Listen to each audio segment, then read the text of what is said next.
cordial saludo a todos. Un día más, con la gracia del Señor, proseguimos el comentario del Catecismo de nuestra Madre, la Iglesia.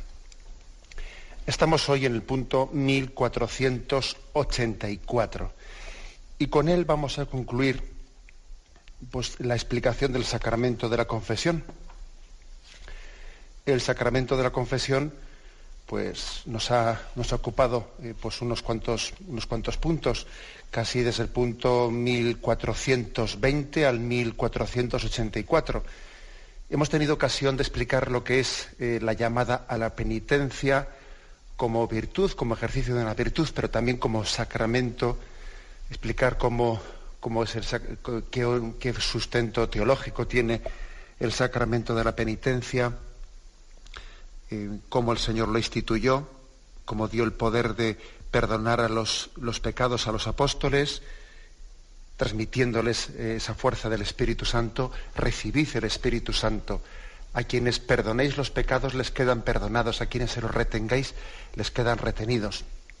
Hemos explicado cuáles son los aspectos esenciales y fundamentales de este sacramento. Examen de conciencia, donde también tuvimos ocasión de dedicar unos cuantos programas a hacer un examen de conciencia detallado de los mandamientos. Hablamos del acto de contrición, del dolor de los pecados, del propósito de enmienda, de la confesión oral de nuestros pecados y de la satisfacción de cumplir la penitencia. Hemos tenido ocasión de detallar todo eso y en la parte final estamos dedicando unos últimos días, que hoy concluimos, a explicar las distintas formas de celebración del sacramento de la penitencia, que son 3 en el momento actual. Digo momento actual porque también tuvimos ocasión de dedicar algún programa a explicar cómo en la Iglesia primitiva existió lo que se llamaba la penitencia pública, que es que los penitentes ingresaban públicamente en el orden de los penitentes, cuando incluso durante varios años se les ponía una penitencia pública que públicamente hacían delante de sus hermanos, ¿no?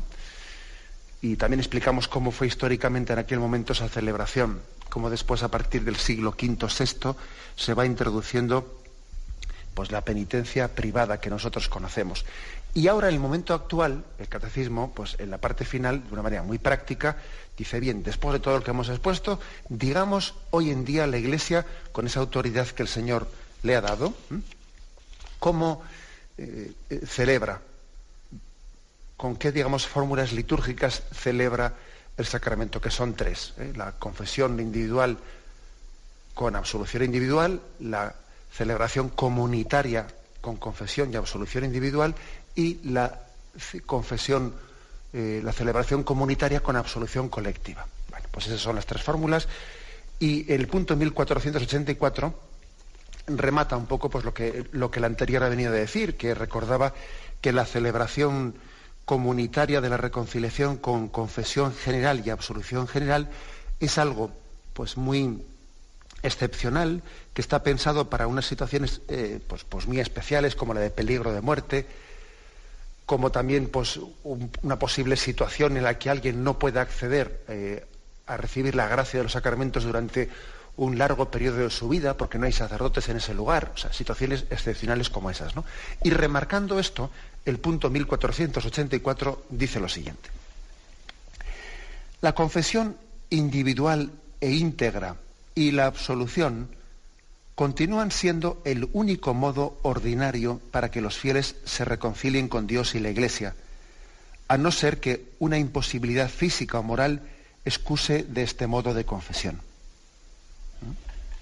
Por lo tanto, aquí viene a decir, la fórmula ordinaria en la que el Señor quiere transmitir el perdón de sus pecados y la fórmula ordinaria en la que la Iglesia hoy en día quiere celebrar este sacramento de perdón de los pecados es esta: la confesión individual y la absolución individual a un penitente. Que luego dice, a no ser que exista una imposibilidad física. Claro, pues eso siempre es verdad. Recuerdo que ayer también hubo un oyente que hizo una llamada interesante que nos daba pie para hablar también de lo que era la recepción del perdón de Dios por una vía extra sacramental. Pues eso también hay que tenerlo en cuenta. Hay que tener en cuenta que siempre cabe cabe la posibilidad de que alguien reciba el perdón de Dios, pues porque en ese momento no dispone de un sacerdote, y por eso siempre la Iglesia ha recomendado hacer un acto de contrición a una persona que está en peligro de muerte, haciendo también junto con ese acto de contrición un voto que no tiene por qué ser formulado como voto, ¿no?, sino manifestar un vivo deseo, ¿no?, una verdadera intención de confesar sus pecados personalmente cuando pudiera hacerlo, y en ese caso no puede recibir por mano de un sacerdote el sacramento de la penitencia, pero también el Señor le puede dar el perdón de los pecados por esa vía extra sacramental, me refiero por ese acto de contrición, etcétera, y con ese deseo de poder recibir el sacramento si saliese de esa situación. O sea que nosotros tampoco podemos, aunque el conducto que Dios ha puesto en manos de la Iglesia, ¿no?, ese conducto sacramental, es un regalo inmenso de Dios, es un don de Dios muy grande, ¿no?, el que tengamos, digamos así, un conducto tan al alcance de nuestra mano. Pero tampoco podemos pensar que Dios Dios no tenga la capacidad de dar su gracia, su perdón, más allá de ese límite, de ese conducto, que es el conducto ordinario. Entonces dice uno, bueno, pues entonces, si Dios también puede dar su perdón de otra forma que no sea el sacramento de la confesión, pues entonces, quitémosle importancia, ¿no?, despreciemos el sacramento de la confesión. Pues no, hombre, conclusión muy mal sacada. Conclusión muy mal sacada, porque es que lo que no puede ser es que de la fórmula, de alguna manera excepcional, hagamos lo ordinario. Dios ha querido que el conducto ordinario, a través del cual llegue su perdón a nosotros, sea el conducto sacramental. Que Dios también tiene, pues en su misericordia y en su omnipotencia, Él tiene la capacidad también de hacer llegar el perdón por otros conductos. Pues sí, pues claro que es cierto. Pero no por eso nosotros vamos a minusvalorar el conducto que de hecho Jesús ha instituido como el cauce, como la vía a través de la cual darnos su perdón. Bueno, pues eso creo que es importante, porque es que a veces podemos relativizar indebidamente, ¿no?, lo que Jesús ha instituido. Bueno, pues, porque pongo un ejemplo para que se entienda esto último. Pues imaginaros que haya, esto en su tiempo tuvimos ocasión de hablar en el catecismo, pero bueno, imaginaros que haya pues una persona pues que sin culpa de su parte no haya conocido el mensaje cristiano. Una persona de creencias animistas en África, y a él no se le ha dado a conocer el mensaje de Jesucristo, y él de hecho no es cristiano, pues no porque haya rechazado la gracia de Cristo, sino porque es que no ha tenido la gracia de conocerla. Bueno, y esa persona intenta vivir en su vida pues conforme a lo que en su conciencia ha podido conocer, ¿no? Pues como la existencia de Dios, o la existencia de los dioses, quizás dirá él, porque no conoce que Dios es uno, y la existencia de esos valores espirituales que van rigiendo su vida, con muchas imperfecciones, ¿no? Porque no conoce al único Dios verdadero, y tendrá unas imágenes muy deformadas de la divinidad. Pero bueno, aunque sean imágenes muy deformadas, Dios lógicamente lo que le juzgará es en la medida que él sea fiel a eso que ha conocido en su conciencia como verdad. Y evidentemente el perdón de Dios llegará a esa persona juzgándola conforme a lo que en su conciencia ha conocido él como verdad ante la que tiene que responder. Y también, fijaros bien, el perdón de Dios llegará a él por la capacidad de arrepentimiento que esa persona tenga en su vida. Por la capacidad de arrepentimiento, de humildad, de ser capaz de reconocer que ante Dios el hombre siempre es pecador, que nunca tiene que manifestarse o presentarse con una actitud arrogante, sino humilde. Bueno, pues el perdón de Dios a esa persona podrá llegar por un conducto extrasacramental, evidentemente. En nuestro caso concreto, pues cuando alguien ya es católico, es cristiano, conoce a Jesucristo, y llegado un momento determinado él no tiene en una situación determinada de su vida no tiene ocasión de confesarse, bien, también Dios lógicamente le juzgará pues por la capacidad que esa persona ha tenido de ser fiel, de arrepentirse en su interior, ¿no? De hacer un acto de contrición, un acto de humildad delante de Dios, puesto que no ha tenido esa posibilidad de acudir a los sacramentos. Pero también, en nuestro caso concreto, hay que añadir un factor complementario al de ese africano animista que, puesto el caso de que no ha conocido nunca a Jesucristo, no está bautizado.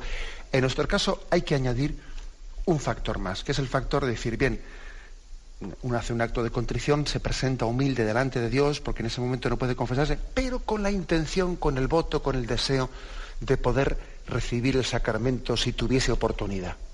Claro, eso a ese animista que no es creyente no se le puede pedir, pero al cristiano, al católico, sí. Sí, porque evidentemente él, en este caso, no puede recibir el sacramento de la confesión porque está en una situación pues, en la que igual no tiene un sacerdote a su mano, pero lo desearía. Sería su deseo. Sería su modelo, su punto de referencia. Él confía en los medios de gracia que Cristo ha puesto en manos de la Iglesia. Y por eso la Iglesia dice, quien tiene peligro de muerte, quien puede comparecer delante de Dios y no puede acercarse al sacramento de la confesión, haga un acto de contrición y en su interior, ¿no?, formule el deseo, formule el voto de acercarse al sacramento de la confesión si pudiera hacerlo, llegado el momento, si pudiera hacerlo. Eso, lógicamente, este deseo unir el acto de contrición al deseo del sacramento,